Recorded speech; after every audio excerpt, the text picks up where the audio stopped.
ओम शांति। 9 अप्रैल 2023। अव्यक्त बाप दादा की महावाक्य। ओरिजिनल डेट 9 मार्च 1994। न्यारा प्यारा वंडरफुल स्नेह और सुख भरा अवतरण शिव जयंती। आज त्रिदेव रचता बाप अपने पूज्य सालिग्राम बच्चों से मिलने आए हैं।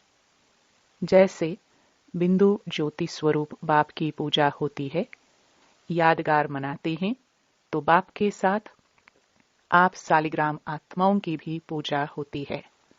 बाप एक त्रिमूर्ति शिव गाया और पूजा जाता है और आप सालिग्राम आत्माएं अनेक हो। पूजा दोनों की होती है, क्योंकि बाप ने सभी बच्चों को अपने समान पूज्य बनाया है। कभी भी सालिग्राम को देखते हो तो क्या अनुभव करते हो? ये हम ही हैं ऐसे लगता है। तो बाप ने बच्चों को समान तो क्या, लेकिन अपने से भी श्रेष्ठ पूज्य बनाया है। बच्चों की पूजा डबल रूप में होती है। बाप की पूजा एक ही शिवलिंग के रूप में होती है। आप बच्चों की सालिग्राम के रूप में भी होती है और देव आत्माओं के रूप में भी होती है। बाप से भी ज्यादा डबल रूप की पूजा के अधिकारी आत्माएं आप हो। जैसे डबल विदेशी कहलाते हो तो डबल पूज्य भी हो। डबल ताजदारी भी आप बनते हो, निराकार बाप नहीं बनते। कहां कहां भक्त लोग शिव के प्रतिमा को ताज डाल देते हैं, क्योंकि ताजधारी बनाया है, इसलिए कहां कहां ताज दिखा देते हैं। लेकिन बाप कभी भी रतन जड़ित सोने चांदी के ताजधारी नहीं बनते, क्योंकि ताज धारण होता है प्रैक्टिकल में, मस्तक में। तो निराकार बाप को मस्तक है क्या? शरीर ही नहीं तो ताज क्या धारण करेंगे? लेकिन स्नेह के कारण ताज दिखा देते हैं। तो बाप ने बच्चों को अपने से भी आगे रखा है। इतनी खुशी और इतनी श्रेष्ठ स्मृति रहती है। बाप दादा को अपनी जयंती मनाने की खुशी नहीं है, लेकिन आप सबकी भी जयंती है, इसलिए बच्चों के जयंती की खुशी है। क्योंकि बाप अकेला कुछ नहीं कर सकता और आप भी अकेले कुछ नहीं कर सकते। चाहे कहीं कहीं कोई कोई बच्चों को थोड़ा आ जाता है कि मैं ही करने वाला हूं, लेकिन सिवाय बाप के सफलता नहीं मिलती। तो न बाप अकेला कुछ कर सकता, न बच्चे अकेले कुछ कर सकते हैं। अगर बाप बच्चों से मिलन मनाने भी साकार में चाहे व आकार में भी चाहे, तो ब्रह्मा का आधार लेना ही पड़ता है। ब्रह्मा के बिना भी कुछ कर नहीं सकता। माध्यम के बिना साकार मिलन नहीं मना सकता। तो कितना प्यार बाप का बच्चों से है और बच्चों का बाप से है। एक दो के बिना कुछ नहीं कर सकते। अगर बाप को किनारा किया, साथ नहीं रखा, तो अकेले कुछ कर सकते हो? बाप कर सकता है, बाप भी नहीं कर सकता। तो ये बाप और बच्चों के साथ साथ दिव्य जन्म लेना, साथ साथ विश्व परिवर्तन करना और साथ साथ अपने स्वीट होम में जाना, ये ड्रामा की अविनाशी नूंद है। इसको कोई बदल नहीं सकता। तो यह नूंद अच्छी है ना, प्यारी लगती है ना? तो आज सब बाप का बर्थडे मनाने आए हो या अपना? बाप कहेंगे आपका और बच्चे बाप को कहेंगे कि आपका। ये दिव्य अवतरण, जिसको शिव जयंती व शिवरात्रि कहते हैं, कितना आत्माओं के लिए स्नेह भरा सुख भरा अवतरण है। सतयुग में भी ऐसा बर्थडे नहीं मनाएंगे। आत्माएं आत्माओं का बर्थडे मनाएंगी, लेकिन इस समय आत्माएं परम आत्मा का बर्थडे मनाती हैं। सारे कल्प में ऐसा न्यारा और प्यारा वंडरफुल बर्थडे जो एक ही समय पर बाप का भी हो और बच्चों का भी हो, ऐसा कभी होता है क्या? अगर तारीख एक भी होगी तो वर्ष का या मास का या डेट का अंतर होगा, लेकिन ये अवतरण दिवस कितना वंडरफुल है जो बाप और बच्चों का साथ साथ है। इस यादगार दिवस पर विशेष भक्त लोग भी दो विशेषताओं से ये दिवस मनाते हैं। दो विशेषताएं कौन सी है? एक विशेष व्रत धारण करते हैं और दूसरा स्वयं को समर्पित न करते हुए और किसी को बलि चढ़ाते हैं। तो बलि चढ़ाना और व्रत धारण करना, ये दोनों विशेषता इस दिवस की हैं। अनेक प्रकार के व्रत धारण करते हैं, चाहे कोई भोजन का करते हैं, कोई जागरण का करते हैं, कोई दूर दूर से पैदल करते हुए चलने का करते, कितना भी थक जाए लेकिन व्रत अपना पूरा करते हैं। चाहे कितने दिन भी लग जाए, कितना समय भी लग जाए, लेकिन व्रत नहीं छोड़ते। तो यह यादगार किससे कॉपी की? आपका ही ब्राह्मण जीवन का व्रत और भक्तों का है एक दिन का व्रत। आपने भी जब ब्राह्मण जन्म व दिव्य बर्थ लिया तो क्या व्रत लिया? सदा अज्ञान नींद से जागरण का व्रत लिया ना, कि थोड़ा थोड़ा नींद करेंगे, यह व्रत लिया। वह थोड़े थोड़े झुटके खा लेंगे, ऐसे तो नहीं किया। तो आप सभी ने भी शिव जयंती व दिव्य बर्थडे पर जागरण का व्रत लिया, इसलिए भक्त भी यादगार रूप में जागरण करते हैं। और आप सबने भी शुद्ध भोजन का व्रत लिया, इसलिए भक्त लोग भी कुछ भी हो जाए, चाहे बीमार भी हो जाते हैं, तो भी अन्न के व्रत को तोड़ेंगे नहीं। तो आप सब भी कोई भी मन के आगे, तन के आगे परिस्थितियां आ जाए तो व्रत तोड़ते हो क्या? कभी कुछ मिक्स खा लिया, ऐसे करते हो क्या? कोई देखता तो है नहीं, चलो खा लिया। अपना नियम पक्का रखते हो ना, कि कच्चे हो? कभी कभी देख करके थोड़ी दिल होती है। एक ही जैसा खाना खाते खाते कभी दूसरा भी खाने की दिल होती है। अच्छा, इसमें अमेरिका, ऑस्ट्रेलिया, यूरोप, एशिया व रशिया सभी पक्के हो ना, या थोड़ा थोड़ा कच्चे हो? तो डबल विदेशी सभी पास हो गए, और भारत वाले तो पास है ही ना। भारत वालों को फिर भी सहज है, डबल विदेशियों को इसमें डबल मेहनत भी है, लेकिन पास हो इसकी मुबारक। तो एक बर्थडे की मुबारक, दूसरी पास होने की मुबारक, और तीसरी कभी भी हलचल में ना आए, सदा अचल रहना, इसमें पास हो। इसमें कह देते हैं क्या करे समटाइम। आज बाप दादा ने डबल विदेशियों के लिए बहुत रमणीक भाषा इमर्ज की, क्योंकि डबल विदेशी एंजॉय ज्यादा पसंद करते हैं ना। कुछ होना चाहिए, कुछ एंजॉय हो, ऐसे शांत शांत क्या रहे। तो बाप दादा शिवरात्रि पर इन शब्दों का सभी से दृढ़ व्रत कराते हैं। व्रत लेने के लिए तैयार हो, या जब सुनेंगे तब कहेंगे कि ये तो थोड़ा थोड़ा मुश्किल है। पहले तो मुश्किल शब्द संकल्प में भी नहीं लाएंगे। यह व्रत लेने के लिए तैयार हो।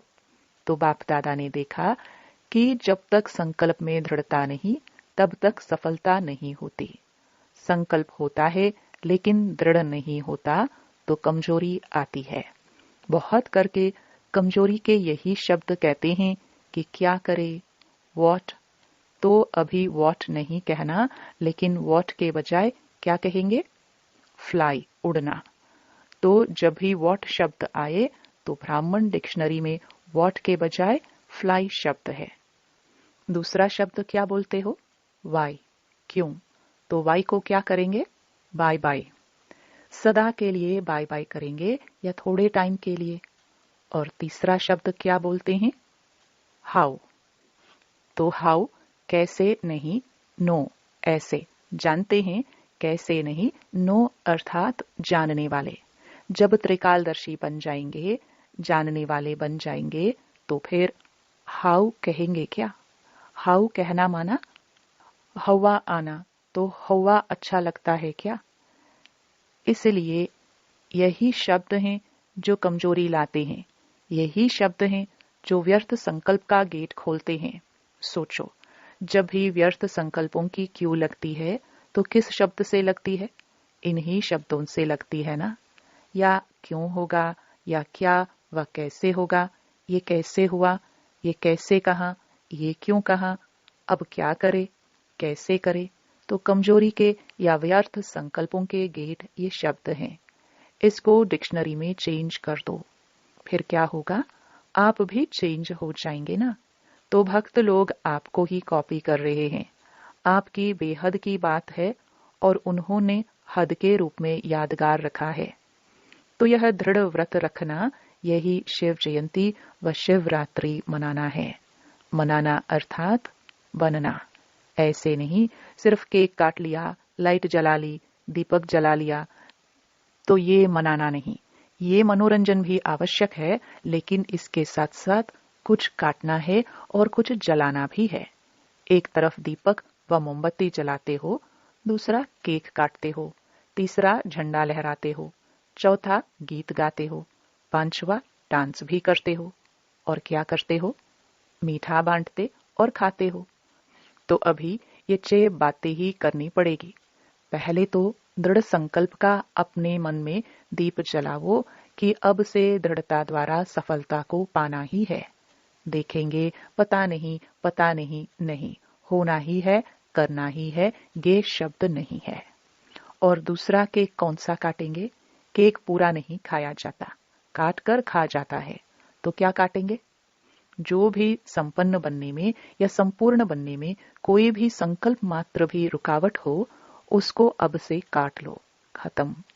और जो कमजोरी हो, उसके बजाय शक्ति धारण करने का केक मुख में डालो। पहले काटो, फिर मुख में खाओ। समझा? झंडा कौन सा लहराएंगे? ये तो यादगार के रूप से झंडा लहराते हैं, लेकिन अपने दिल में बाप को हर संकल्प, बोल और कर्म द्वारा सदा प्रत्यक्ष करने का झंडा दिल में लहराओ।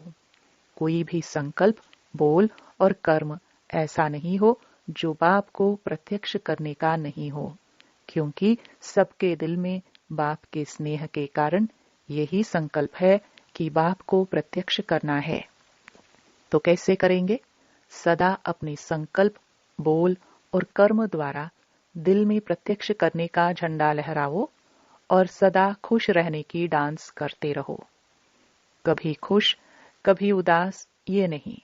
जब उदास होते हो तो उस समय भी अपना एक फोटो निकालो, और जब खुश होते हो तो भी फोटो निकालो।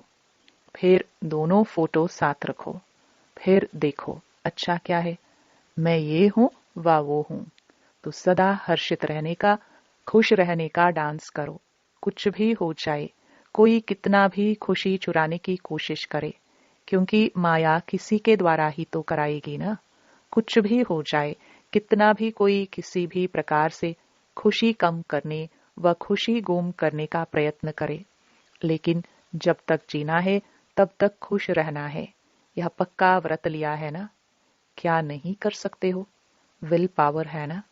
तो जिसके पास विल पावर है, वो क्या नहीं कर सकता? अगर आप मास्टर सर्वशक्तिमान नहीं कर सकेंगे, तो और कौन करेगा? कोई और पैदा होने वाला है या आप ही हो? माला के मणके आपको ही बनना है या औरों का इंतजार कर रहे हो? फर्स्ट डिवीजन में आना है ना, कि सेकंड भी चलेगा? तो यह दृढ़ संकल्प अर्थात व्रत लो कि जब तक जीना है तब तक खुश रहना है, और जो खुश रहेगा वो खुशी की मिठाई बांटता रहेगा। उस मिठाई से तो सिर्फ मुख मीठा होता है, और इससे मन, तन, दिल सब खुश हो जाते हैं। तो यह मीठा बांटना है। और गीत सदा क्या गाते हो? मीठा बाबा, प्यारा बाबा, मेरा बाबा, यही गीत गाते हो ना। सदा यह गीत ऑटोमेटिक बजता रहे। ऐसे नहीं सेल खत्म हो जाए तो गीत खत्म हो जाए, बैटरी स्लो हो जाए, नहीं। जब बैटरी स्लो होती है तो पता है कैसे गीत गाते हो? सबको अनुभव तो है ना। फिर क्या होता है? मेरा है तो बाबा, तो आ जाता है। सिर्फ मेरा बाबा नहीं कहेंगे, मेरा है तो बाबा। मिक्स हो गया ना। बैटरी स्लो होती है तो आवाज स्लो हो जाता है, और उसमें तो शब्द ऐड हो जाता है। मेरा बाबा फलक से नहीं, मेरा है तो बाबा। तो शिवरात्रि मनाना अर्थात ये दृढ़ व्रत लेना। ऐसे शिवरात्रि मनाई ना? या सोचकर पीछे जवाब देंगे, अच्छा बहुत होशियार हो, अभी अभी सोच लिया। डबल विदेशी हो इसलिए डबल होशियार हो। अच्छा, डबल विदेशियों ने मधुबन में कौन सी विशेष सेवा की? क्या किया? ब्रह्मा बाप को प्रत्यक्ष किया, स्टैंप का फंक्शन मनाया, विशेष योग भी लगाया ना? पावरफुल योग लगाया तो विघ्न विनाशक हो गए ना? चाहे मधुबन निवासियों के योग ने, चाहे डबल विदेशियों के योग ने, चाहे चारों ओर ब्राह्मण बच्चों के योग ने कमाल की ना? क्योंकि चारों ओर सबका यह एक ही संकल्प था कि ब्रह्मा बाप को प्रत्यक्ष करना ही है। फिर कोई ने भागदौड़ की सेवा की, कोई ने मनसा सेवा की, कोई ने वाचा सेवा की, लेकिन जिन्होंने जो भी योगयुक्त होकर सेवा की, ऐसे सेवाधारियों को सफलता की मुबारक। कितनी खुशी हुई, क्योंकि ब्रह्मा बाप से सबका दिल का अति सूक्ष्म प्यार है। सभी ने ब्रह्मा बाप को देखा है या जानते हो? क्या कहेंगे, देखा है या जाना है? जो कहते हैं हमने देखा है वह हाथ उठाओ। जो कहते हैं जाना तो है लेकिन अभी देखना है वो हाथ उठाओ। थोड़े लोगों ने उठाया। अच्छा, अनुभव किया है? ब्रह्मा हमारा बाप है, यह अनुभव किया है? क्योंकि अनुभव भी एक आंख है। जैसे स्थूल आंखों से देखा जाता है तो सबसे बड़ी आंख है अनुभव। अनुभव की आंख से देखा तो भी देखा कहेंगे। अगर अनुभव नहीं किया और अव्यक्त रूप से अव्यक्त स्थिति द्वारा देखा नहीं तो फिर अपना नाम दादियों को नोट कराना तो वो अनुभव करा देंगे। रह नहीं जाना, क्योंकि दूसरों को स्टैंप द्वारा ब्रह्मा बाप का अनुभव करा रहे हो और खुद नहीं करो तो अच्छा नहीं है ना? इसलिए जब ब्रह्मा बाप के चित्र के आगे बैठते हो तो चित्र से चैतन्यता के मिलन की, अनुभव की अनुभूति नहीं होती है। रूह रिहान का रिस्पॉन्स नहीं मिलता है? मिलता है ना? तो बाप है तभी तो सुनता है और देता है। फिर भी इस अनुभव से वंचित नहीं रह जाना, समझा? तो सभी ने जो सेवा की, विशेष भारतवासियों ने ज्यादा सेवा का चांस लिया, तो बाप दादा नाम नहीं लेते हैं, लेकिन सभी अपने सेवा का रिटर्न में नाम सहित मुबारक स्वीकार करे। डबल विदेशियों को भी सेवा का चांस मिल गया। अच्छा लगा ना? नाच रहे थे ना? अच्छा, चारों ओर के ब्राह्मण जन्म के, दिव्य जन्म के अधिकारी आत्माओं को सदा बाप और आप साथ साथ रहने वाले समीप आत्माओं को, सदा डबल पूज्य स्वरूप के स्मृति में रहने वाले समर्थ आत्माओं को, सदा दृढ़ संकल्प व दृढ़ व्रत को निभाने वाले सफलता के अधिकारी आत्माओं को, सदा खुश रहने वाले और औरों को भी खुश करने वाले खुशनसीब बच्चों को त्रिदेव रचता बाप की और ब्रह्मा बाप की विशेष बर्थडे की मुबारक भी हो, और ब्रह्मा बाप की विशेष बर्थडे की मुबारक भी हो और याद प्यार भी। साथ साथ सर्वश्रेष्ठ आत्माओं को नमस्ते।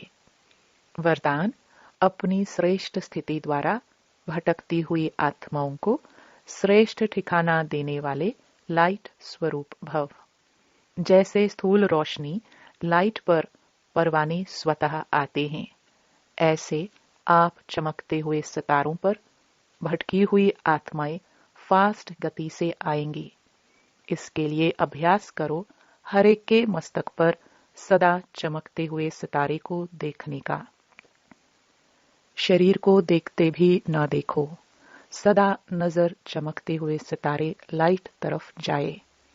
जब ऐसी रूहानी नजर नेचुरल हो जाएगी तो आपकी इस श्रेष्ठ स्थिति द्वारा भटकती हुई आत्माओं को यथार्थ ठिकाना मिल जाएगा। स्लोगन: सेवा के महत्व को जान कोई न कोई सेवा में बिजी रहने वाले ही ऑलराउंड सेवाधारी है। ओम शांति।